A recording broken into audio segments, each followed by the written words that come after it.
नमस्कार दोस्तों, स्वागत है आप सभी का टॉप ट्रेंडिंग यूट्यूब चैनल पर।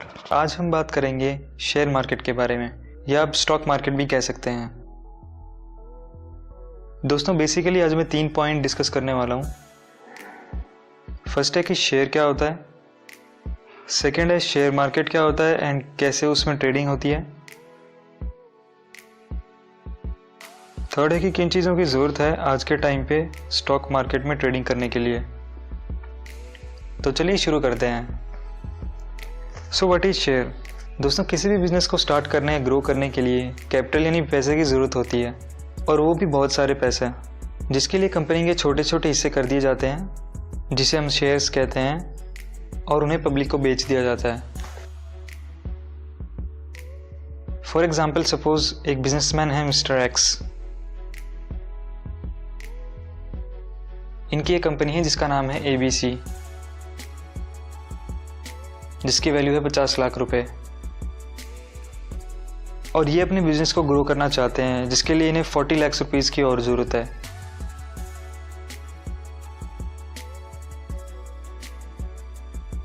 और मिस्टर एक्स के पास इतने पैसे नहीं हैं, तो वो अपनी कंपनी के 4 लाख शेयर्स ₹10 पर शेयर्स की फेस वैल्यू के साथ मार्केट में इशू कर देंगे। दोस्तों फेस वैल्यू कंपनी को शेयर इशू करने से पहले डिवाइड करनी पड़ती है, जो जनरली ₹10 पर शेयर होती है। अब जो पब्लिक है वो ABC कंपनी के शेयर्स खरीदेगी और मिस्टर एक्स को मिल जाएंगे 40 लाख रुपए बिजनेस की ग्रोथ के लिए। एंड जो शेयर होल्डर्स हैं उन्हें मिल जाएगी कंपनी की हिस्सेदारी। पर इसमें जो शेयर होल्डर्स हैं उनको फ़ायदा कैसे होगा, क्या उन्हें कंपनी प्रॉफिट देती है, इसके बारे में आज दोस्तों आगे बात करेंगे।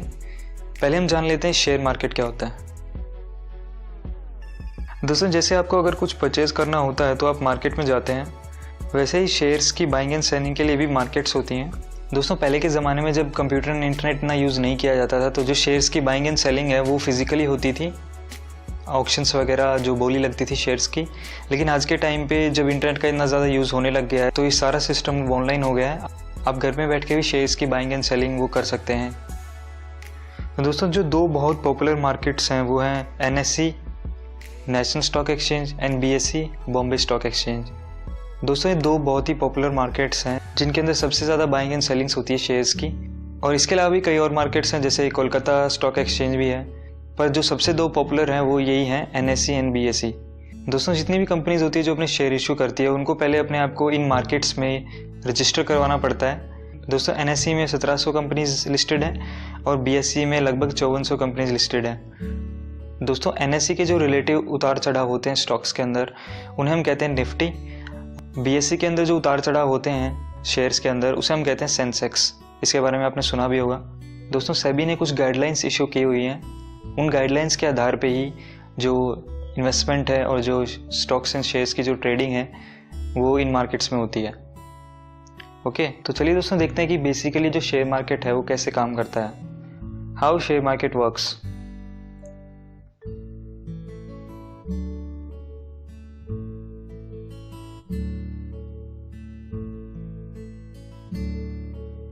दोस्तों सपोज कीजिए ये BSE है, कंपनी पहले अपने आप को BSE में रजिस्टर करती है,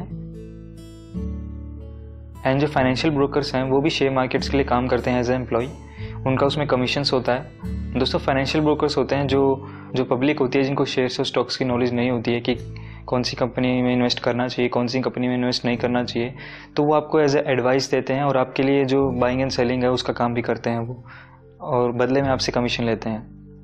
दोस्तों ज़्यादातर जो लोग हैं जो वो स्टॉक ट्रेडिंग स्टार्ट करते हैं तो वो फाइनेंशियल ब्रोकर की हेल्प लेते हैं, क्योंकि उनको इतनी जानकारी नहीं होती है इसके बारे में।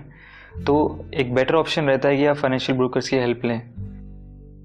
दोस्तों सपोज कीजिए मिस्टर B हैं, उनको इतनी नॉलेज नहीं है शेयर एंड स्टॉक्स के बारे में, तो वो कांटेक्ट करेंगे फाइनेंशियल ब्रोकर को शेयर्स खरीदने के लिए, और फिर जो फाइनेंशियल ब्रोकर है वो मिस्टर C को कांटेक्ट करेगा उनके शेयर्स खरीदने के लिए।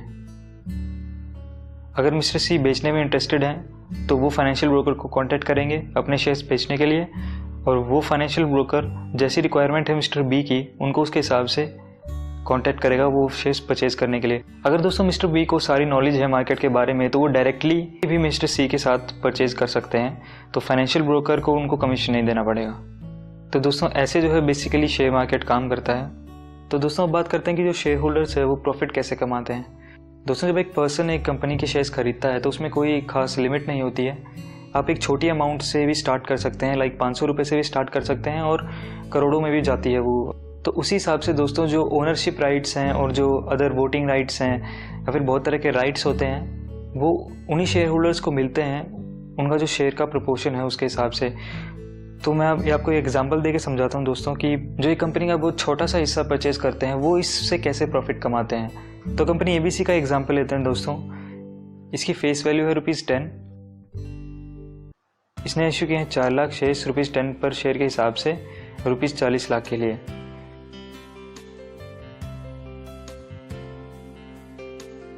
और मिस्टर B हैं जिन्होंने 1000 शेयर्स खरीद लिए 10 रुपये के हिसाब से 10,000 रुपये में।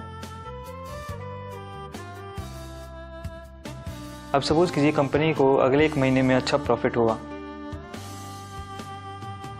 तो क्या वो कंपनी मिस्टर B को उसमें से हिस्सा देगी?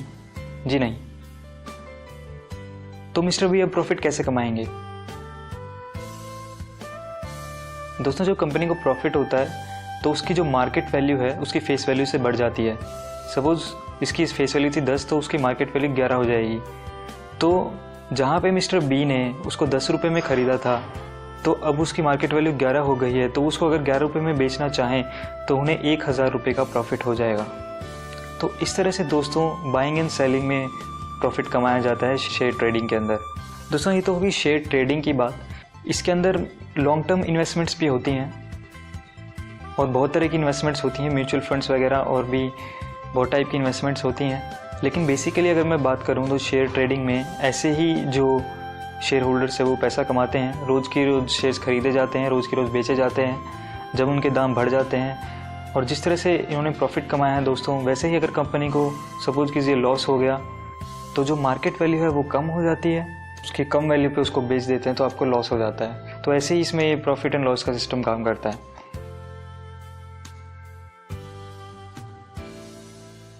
चलिए अब देखते हैं दोस्तों स्टॉक मार्केट में ट्रेडिंग स्टार्ट करने के लिए किन किन चीज़ों की ज़रूरत पड़ती है। दोस्तों इसमें पहले ज़रूरत पड़ती है एक सेविंग बैंक अकाउंट की।